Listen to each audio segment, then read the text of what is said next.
Kamikase yang dilakukan Presiden Jokowi di akhir masa jabatannya memang luar biasa. Kalau di Perang Dunia Kedua, tentara Jepang menabrakkan pesawatnya, hancur dan gugur bersama musuh.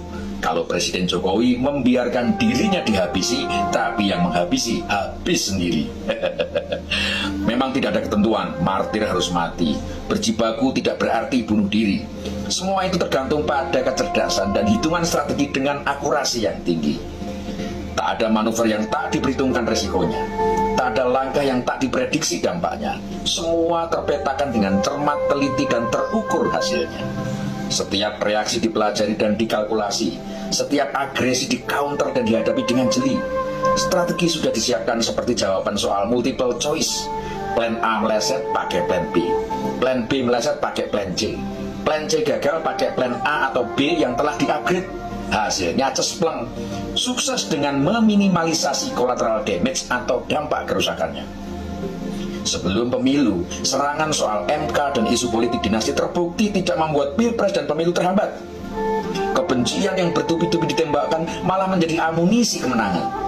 Tanpa perlu capek-capek main drama dizolimi dan playing victim ala kubu penyerang, simpati rakyat mengalir bak banjir bandang, menghasilkan sentimen positif dan kemenangan yang telak dan tak terbantahkan.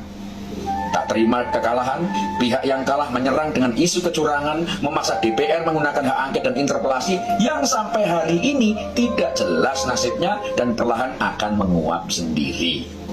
Jokowi terus dibidik dan mau dihabisi.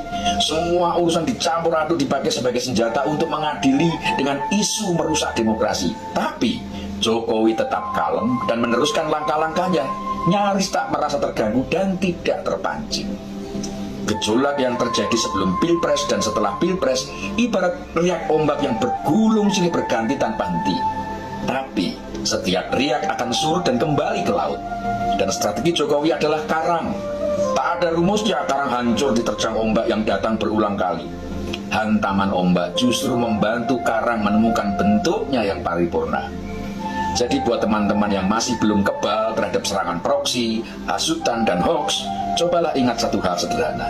Pemimpin kita telah memperhitungkan semuanya dan bukan hanya menghitung, tapi juga telah mempersiapkan solusi untuk mengatasinya.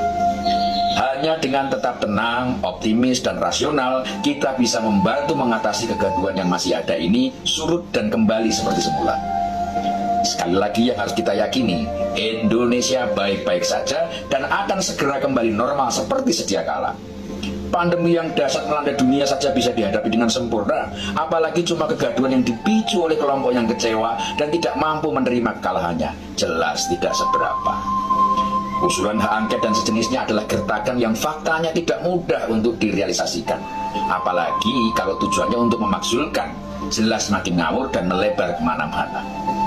Saya ingin menutup video ini dengan sebuah analogi sederhana.